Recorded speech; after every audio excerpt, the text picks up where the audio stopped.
Hello friends, welcome to my channel. मैं आशा करता हूँ आप लोग बहुत अच्छे होंगे।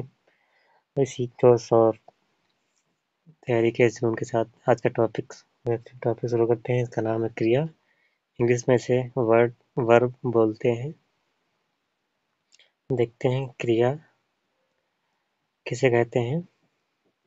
ये अपना चैनल है रेडी स्टडी गो 2.0। लाइक शेयर सब्सक्राइब करते रहिएगा। चलिए समझते हैं क्रिया। जिन शब्दों से किसी काम के करने या होने का बोध होता है उसे क्रिया कहते हैं। जैसे मैं खाना खा रहा हूँ तो खाना भी एक क्या है, क्रिया। जैसे बच्चा की सा बच्चा बर्गर खा रहा है तो एक क्या खा रहा है, खाना खा रहा है। ठीक है, तो ये जो खाने की क्रिया है, खा रहा है, ये क्या हो जाएगी, क्रिया हो जाएगी। ठीक है, चलिए अगला देखते हैं। क्रिया का शाब्दिक अर्थ क्या होता है। क्रिया का शाब्दिक अर्थ होता है, मुख्यतः क्या होता है, काम होता है। क्या होता है, क्रिया का शाब्दिक अर्थ क्या होता है, काम होता है। ठीक है, क्रिया का शाब्दिक अर्थ काम होता है। ठीक है, चलिए आगे देखते हैं। क्रिया कितने प्रकार की होती है। क्रिया मुख्यतः दो प्रकार की होती है। क्रिया मुख्यतः दो प्रकार की होती है। नंबर एक,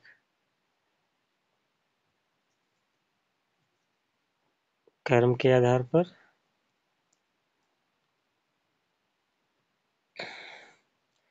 क्रिया मुख्यतः दो प्रकार की होती है, कर्म के आधार पर दो प्रकार की होती है। जैसे सकर्मक क्रिया, सकर्मक क्रिया। ठीक है, सकर्मक क्रिया।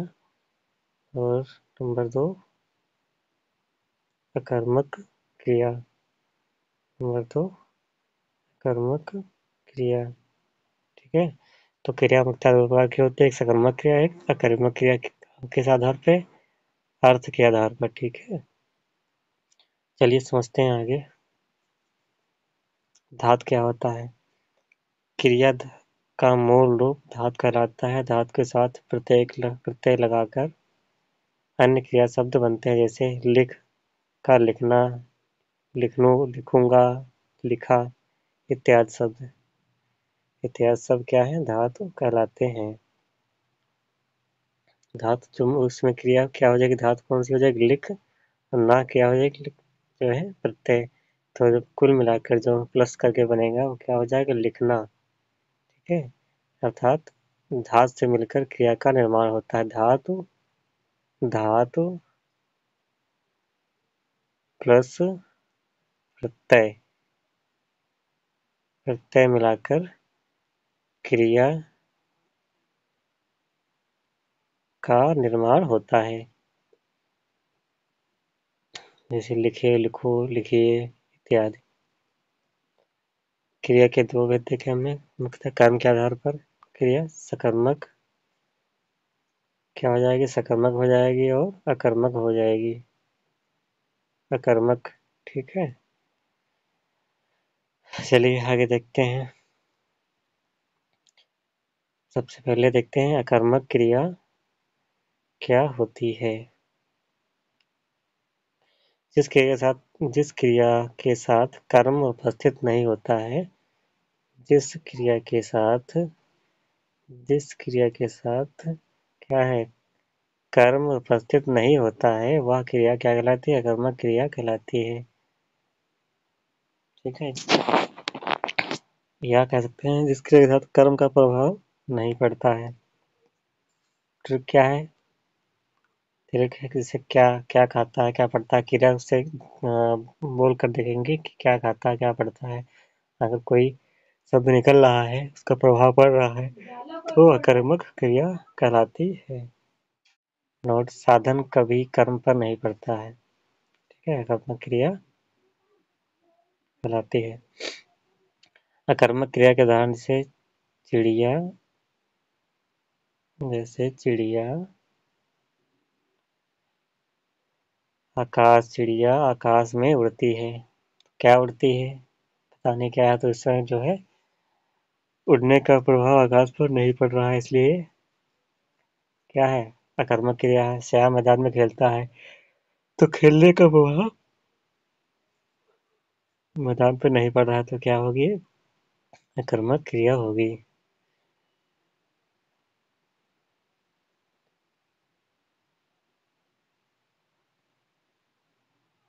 बच्चे विद्यालय में जाते हैं, ये तो शुक्ला टाइप में हो गई है। बच्चे विद्यालय में जाते हैं, तो विद्यालय में जाने का प्रभाव नहीं पड़ रहा है। बिल्ली छत से कूदती है, तो बिल्ली के कूदने का प्रभाव छत पे नहीं पड़ रहा है। रेलगाड़ी चलती है, क्या है, रेलगाड़ी चलती है, तो रेलगाड़ी के चलने का प्रभाव किसी पे नहीं पड़ रहा है, इसलिए अकर्मक क्रिया हो जाएगी। दुल्हन शर्मा रही है, दुल्हन के शर्माने का प्रभाव किसी पे नहीं पड़ रहा है, तो ये सकर्मक क्रिया हो जाएगी। सांप रेंगता है, सांप के रेंगने का प्रभाव नहीं पड़ रहा है, तो ये भी सकर्मक क्रिया होगी। मेरा भाई सो रहा है, रेलगाड़ी चलती है, पक्षी उड़ रहे हैं। इस तरह से देखा हमने सकर्मक क्रिया क्या होती है, सुमक क्रिया कौन कौन से उदाहरण है। अगली कुछ महत्वपूर्ण अकर्मक क्रियाएं हैं, वो देखते हैं। जैसे जाना, सोना, दौड़ना, हंसना, कूदना, उड़ना, टहलना, रोना, उठना, बैठना, जगना, चिल्लाना इत्यादि क्या है, कर्मक क्रियाएं हो जाएंगी।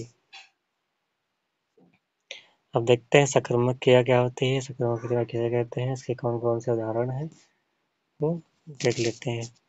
सकर्मक क्रिया क्या होती है, इसके कौन कौन से उदाहरण हैं, चलिए समझते हैं सकर्मक क्रिया क्या होती है। जिस क्रिया के साथ कर्म उपस्थित होता है सकर्मक क्रिया कहलाती है। यानी जिस क्रिया के साथ कर्म उपस्थित होता है वो क्या है, सकर्मक क्रिया कहलाती है। ठीक है, चलिए आगे देखते हैं सकर्मक क्रिया के उदाहरण। जैसे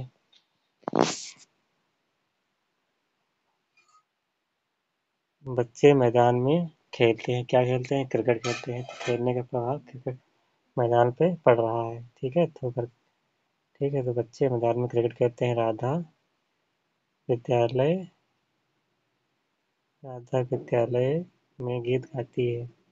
ठीक है, बच्चे मैदान में खेलते हैं। सोहन श्याम को पुस्तक देता है, राधा कपड़े धोती है। राधा कपड़े धोती है। और नीता खाना खा रही है, श्याम आम खाता है, राम गाना गा रहा है। तब सभी क्या हो जाएंगी, सकर्मक क्रियाएं हो जाएंगी। कुछ महत्वपूर्ण सकर्मक क्रियाएं हम देखते हैं क्या है। जैसे खाना पीना, क्या दोस्तों, खाना पीना, सुनना, बेचना, खरीदना, पढ़ना, लिखना, देना, लेना, काटना, गाना, रोना, बोलना, गाना, ये सब क्या है, सकर्मक क्रिया के कुछ सकर्मक। तो हमने देखा अर्थ के आधार पर क्रिया के दो भेद होते हैं, सकर्मक क्रिया और अकर्मक क्रिया। तो बेसिकली सकर्मक क्रिया और अकर्मक क्रिया पहचानने का तरीका ही होता है कि अकर्मक क्रिया वो होती है जिसमें कर्म पे प्रभाव ना पड़े, या कि क्या, जैसे कहते हैं कि सीता आम खा रही, तो आम के खाने से, सीता के खाने से आम कम हो रहा है, या आम खत्म हो रहा है। ठीक है, तो इस तरह से सीता खाने का प्रभाव आम पर पड़ रहा है, तो ये क्या हो जाएगी, कर्मक क्रिया हो जाएगी। जिस पर खाने का प्रभाव नहीं पड़ता है वो क्या होगी, सकर्मक क्रिया होगी। यानी जिस पर खाने का प्रभाव पड़ेगा वो सकर्मक क्रिया, जिस पर खाने का प्रभाव नहीं पड़ेगा वो क्या होगी, अकर्मक क्रिया होगी। ठीक है, तो सिंपल सा फंडा ये है पहचानने का, सकर्मक और अकर्मक क्रिया। चलिए अब समझते हैं व्युत्पत्ति के आधार पर क्रिया के 5 भेद होते हैं। सबसे पहला है प्रेरणार्थक क्रिया, दूसरा है पूर्वकालिक क्रिया, नंबर 3 है संयुक्त क्रिया, नंबर 4 है द्विकर्मक क्रिया, नंबर 5 है नाम धातु क्रिया। तो देखते हैं सबसे पहले प्रेरणार्थक क्रिया क्या होती है, समझते हैं परिभाषा इसकी। जहाँ कर्ता कार्य स्वयं ना करके किसी और से कार्य कराने की प्रेरणा देता है, वहाँ प्रेरणार्थक क्रिया होती है। कहने का मतलब दोस्तों ये है, जहाँ हम खुद काम ना करके किसी दूसरे व्यक्ति से काम करवाते हैं, तो इस तरह की क्रिया को प्रेरणार्थक क्रिया कहते हैं। ठीक है, क्रिया का मतलब क्या है, काम, ठीक है, यानी जो अपना काम स्वयं ना करके किसी दूसरे व्यक्ति से कराते हैं तो वह प्रेरणार्थक क्रिया होती है। जैसे राम खाना बनवाता है, राम खाना बनवा रहा है, नहीं खुद नहीं बना रहा है, किसी से बनवा रहा है, तो इस तरह के उदाहरण क्या हो जाएंगे, प्रेरणार्थक क्रिया के उदाहरण हो जाएंगे। चलिए देखते हैं प्रेरणार्थक क्रिया। यहाँ दो कर्ता होते हैं, एक प्रेरक कर्ता, यानी प्रेरणार्थक क्रिया में दो कर्ता होते हैं, एक प्रेरक कर्ता होता है और दूसरा प्रेरित हो काम करने के लिए। प्रेरक कर्ता क्या है, जो काम करने को प्रेरित कराए, ठीक है। जैसे सीता से पत्र लिखवाया गया, सीता से पत्र लिखवाया गया, सीता से पत्र लिखवाया गया, तो उपरोक्त वाक्य में राम प्रेरक करता है, राम लिखवा रहा है पत्र, और सीता प्रेरित करता है, किससे लिखवा रही है, ये राम किससे लिखवा रहा है पत्र, सीता, तो सीता क्या हो गया, प्रेरित करता है, राम प्रेरक करता हो गया। इस तरह से समझा कि जो हमारा प्रेरणार्थक क्रिया है उसमें दो कर्ता होते हैं, एक प्रेरित करता है, एक प्रेरक करता होता है। प्रेरित करता जो काम करवाता है वो प्रेरित करता हो गया, जो काम करता है वो प्रेरक करता हो गया। ठीक है, कुछ इसके उदाहरण देखते हैं। प्रेरणार्थक क्रिया के उदाहरण, मालिक नौकर से कार साफ करवाता है, अध्यापक बच्चे से पाठ पढ़वाते हैं, मैंने राधा से पत्र लिखवाया, तुमने माली से सिंचाई करवाई या करवाया, राधा से कृष्ण राधा ने कृष्ण से बांसुरी बजवाई या बजवाई, तुमने मुझे शिक्षक से पिटवाया, उसने हमें खाना खिलाया या खाना खिलवाया। ठीक है, तो आपने यहाँ तक देखा प्रेरणार्थक क्रिया के उदाहरण, कुछ परिभाषा क्या होती है, इसमें क्या क्या इसके भाग होते हैं। अब अगला प्रकार हमारा है पूर्वकालिक क्रिया। ठीक है, पूर्वकालिक क्रिया यानी, चलिए समझते हैं पूर्वकालिक क्रिया क्या होती है। जब कोई क्रिया मुख्य क्रिया से पहले होती है तो पूर्वकालिक क्रिया कहलाती है, यानी कोई क्रिया के होने से एक पहले क्रिया हो जाए, ठीक है, मुख्य क्रिया से पहले क्रिया हो जाए, तो इस तरह की क्रिया को पूर्वकालिक क्रिया कहते हैं। इस क्रिया को बनाने के लिए अंत में कर अथवा करके शब्द जोड़ देते हैं।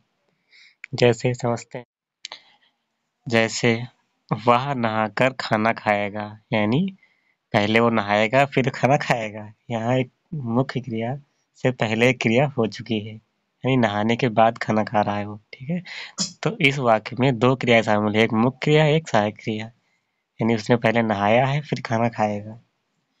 अगला है मूली धोकर खानी चाहिए, यानी पहले उसने मूली धोई है, पहला काम किया है, फिर उसके बाद खाई है। अगला है श्याम पढ़ कर सो गया, ठीक है, पहले श्याम ने पढ़ा फिर सो गया, इसलिए दो क्रिया इसमें शामिल है, तो ठीक है। तो ये, और फिर है अगला, वह हर वह हार कर भी जीत गया, यानी उसने पहले हारा फिर वो जीत गया। ठीक है, बच्चे खेल कर घर चले गए, पहले बच्चों ने खेला फिर घर चले गए। इस तरह से देखा कि इसमें एक मुख्य क्रिया है, एक आश्रित की क्रिया पहले से हो चुकी है। ठीक है, तो इस तरह की क्रिया को पूर्वकालिक क्रिया कहते हैं। अगला जो हमारा प्रकार रहेगा वो रहेगा संयुक्त प्रकार। ठीक है, चलिए समझते हैं कि संयुक्त क्रिया किसे कहते हैं, तो देखते हैं। संयुक्त क्रिया जब किसी धातु अथवा क्रिया से कोई क्रिया मिलती है, जब किसी धातु अथवा क्रिया से कोई क्रिया मिलती है तो उसे धातु क्रिया का निर्णय होता है। जब, कहने का मतलब है, जब किसी धातु अथवा क्रिया से कोई क्रिया मिलती है तो उसे धातु क्रिया का निर्माण होता है, तो ऐसी क्रिया को संयुक्त क्रिया कहते हैं। ठीक है, संयुक्त क्रिया के 11 प्रकार होते हैं, यानी जो धातु क्रिया, जैसे मैंने बताया था दोस्तों अभी इससे पहले, लिख, पढ़ में लिख में ना प्रत्यय लगाकर लिखना, और पढ़ में ना प्रत्यय लगाकर पढ़ना, लिखना, पढ़ना, इस तरह से जो धातु हो उसमें जब कोई क्रिया मिल जाती है तो इस क्रिया को संयुक्त क्रिया कहते हैं। ये संयुक्त क्रिया के मुख्यतः कितने प्रकार होते हैं, 11 प्रकार होते हैं। चलिए इनको समझते हैं बारी बारी, 11 प्रकार कौन कौन से हैं। जो पहला प्रकार है संयुक्त क्रिया का वो है आरंभ बोधक संयुक्त क्रिया। आरंभ बोधक संयुक्त क्रिया यानी जहाँ पे कार्य आरंभ किया गया हो। चलिए समझते हैं इसकी परिभाषा क्या है।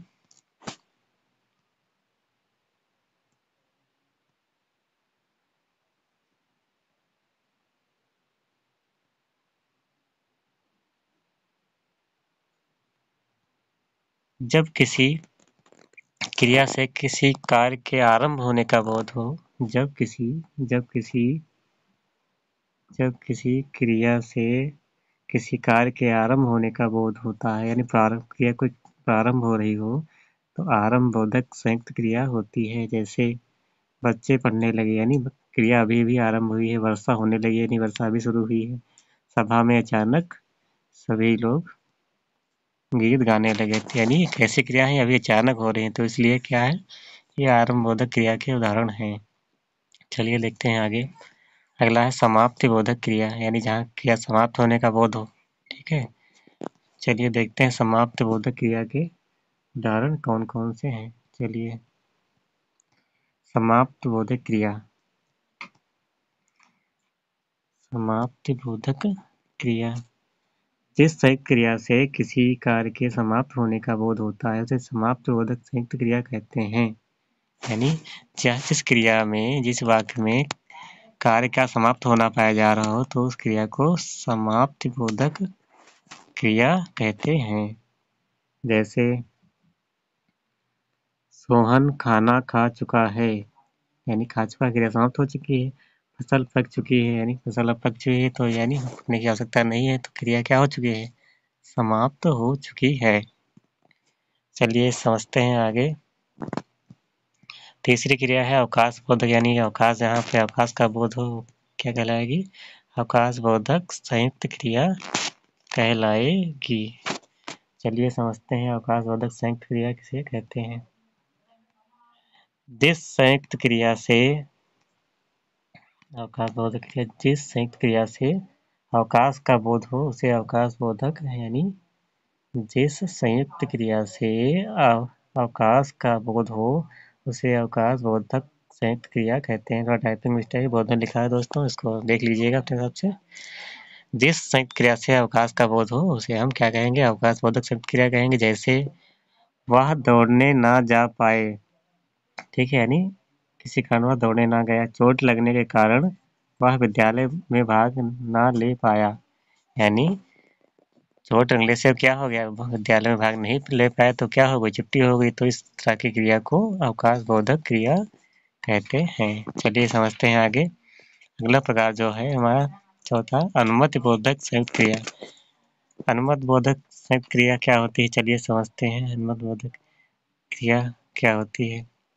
थोड़ा इसमें दोस्तों टाइपिंग का इशू है, तो आप अपने हिसाब से देख लीजिएगा, मैं लिखे दे रहा हूँ।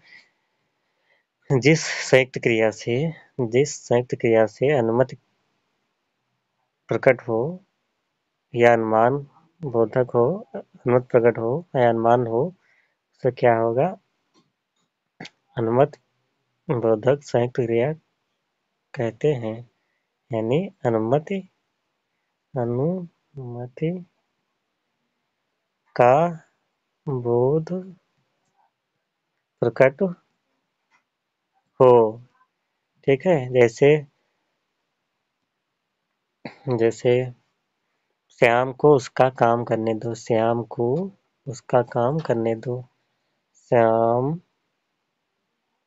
को उसका काम करने दो, कृपया मोहन को कुछ दिनों का अवकाश दे दीजिए। यानी इसमें क्या है, अनुमति ली जा रही है, ठीक है, तो इस तरह की क्रिया को अनुमति बोधक संयुक्त क्रिया कहते हैं।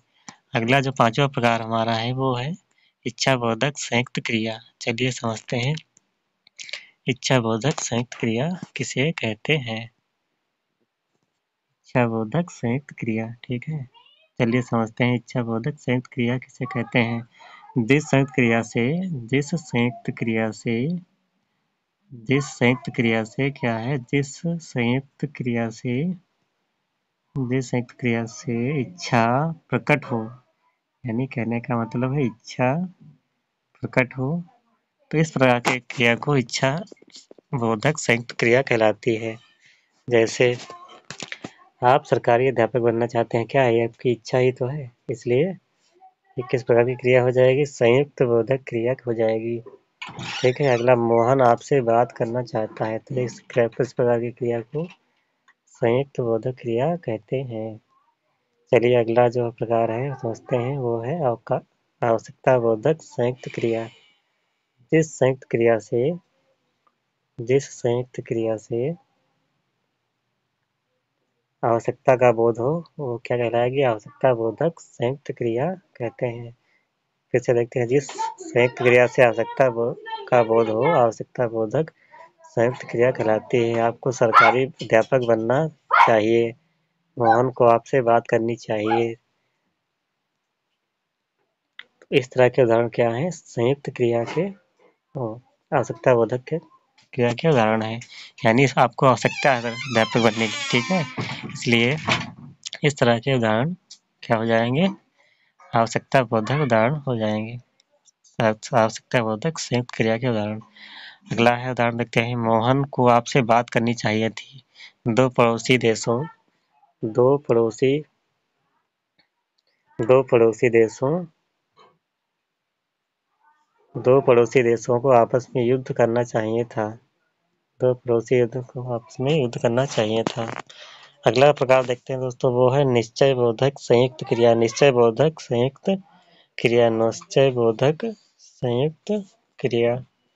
चलिए समझते हैं निश्चय बोधक संयुक्त क्रिया किसे कहते हैं, क्या होती है। ठीक है, चलिए देखते हैं निश्चय बोधक संयुक्त क्रिया। जिस संयुक्त क्रिया से किसी निश्चितता का बोध हो, निश्चय बोधक यानी निश्चितता का बोध हो, निश्चितता का बोध हो, निश्चितता का बोध हो, तो इस प्रकार की क्रिया निश्चय बोधक संयुक्त क्रिया कहलाती है। क्या कहलाती है दोस्तों, निश्चय बोधक संयुक्त क्रिया कहलाती है। जैसे जैसे उसमें उसने शिक्षक भर्ती परीक्षा पास कर ली है। बच्चों ने गेम से गमला तोड़ दिया है। यानी इसमें उन्होंने काम को पूरा कर लिया है, इसलिए निश्चय निश्चित है, फिक्स हो चुका है कि वो काम कर चुके हैं।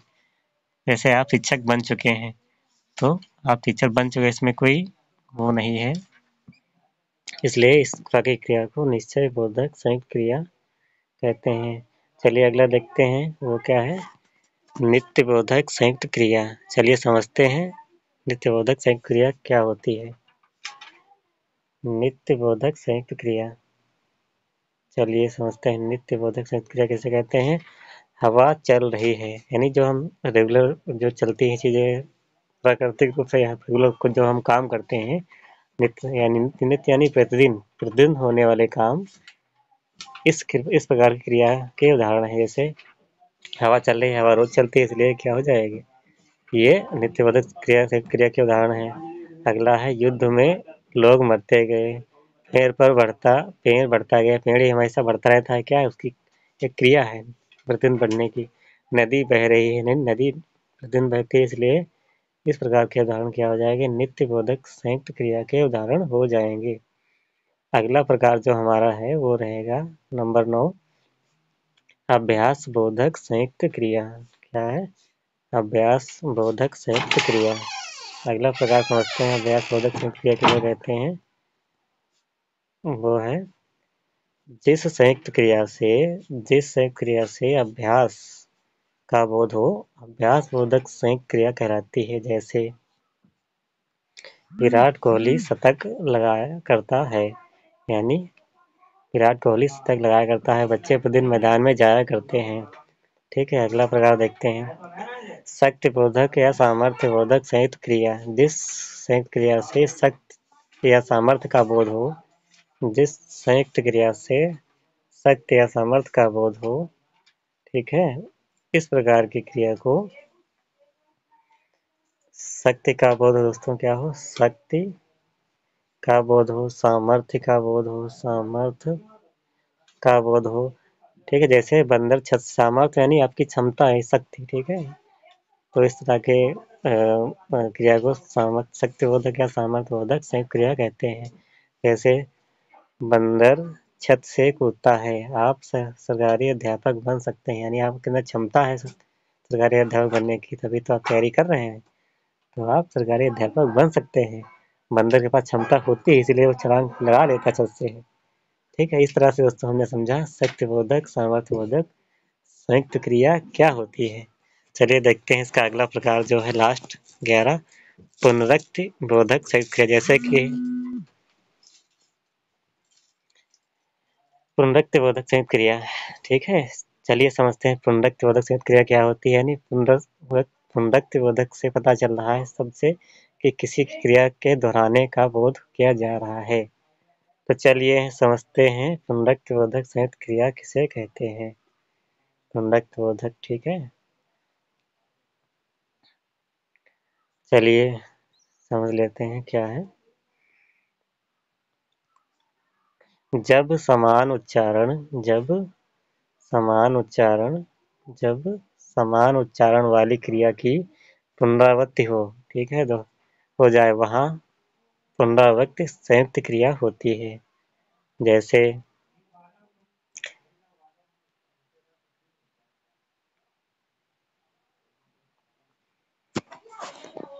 वह प्रतिदिन नहाता है, फिर नहाकर सो जाता है। चलिए अगला प्रकार जो हमारा रहेगा वो रचना के आधार पर है, वो तीसरा नंबर है द्विकर्मक क्रिया। जिस क्रिया जिस जिस क्रिया जिस क्रिया जिस क्रिया से दो कर्म होते हैं द्विकर्मक क्रिया कहलाती है। ठीक है, जैसे सीता, जैसे द्विकर्मक क्रिया के उदाहरण, जैसे राम सीता को पत्र देता है। इस वाक्य में राम सीता को पत्र देता है। इस वाक्य में सीता गौण कर्म है, जबकि पत्र क्या है, सीता क्या है, गौण कर्म है, जबकि पत्र क्या है, वो मुख्य कर्म हो जाएगा। ठीक है, इस तरह से सी जो इस प्रकार की क्रिया होगी वो क्या हो जाएगी, द्विकर्मक क्रिया होगी, जहाँ पे दो कर्म हो। ठीक है, सीता ने लवकुश को शिक्षा दी, ठीक है, पहला गौण कर्म, फिर दूसरा मुख्य कर्म। राजा ने भिक्षुक को वस्त्र दिए। ठीक है, इस तरह की क्रियाएं क्या होंगी, दो कर्मक क्रियाएं कहलाएंगी। ठीक है, दो कर्मक क्रियाएं कहलाएंगी। चलिए अगला प्रकार देखते हैं, वह है नाम धातु क्रिया। क्या है, नाम धातु क्रिया, नाम धातु क्रिया। ठीक है, चलिए समझते हैं नाम धातु क्रिया क्या होती है। संज्ञा, सर्वनाम और विशेषण से बनने वाली क्रियाएं क्या कहलाती हैं, नाम धातु क्रियाएं कहलाती हैं। अथवा कह सकते हैं जो संज्ञा, नाउन, प्रोनाउन, एडजेक्टिव या विशेषण, संज्ञा सर्वनाम से बनने वाली क्रियाएं क्या कहलाती हैं, नाम धातु क्रिया कहलाती हैं। नाम धातु क्रिया के उदाहरण, जैसे चिकना का क्या हो जाएगा, चिकनाना हो जाएगा, चिकना का चिकनाना, हाथ का हथियाना, लात का लतियाना, और बात का बतियाना। ठीक है, अपना का अपनापन, ठीक है, अपनाना। तो इस तरह से हमने देखा दोस्तों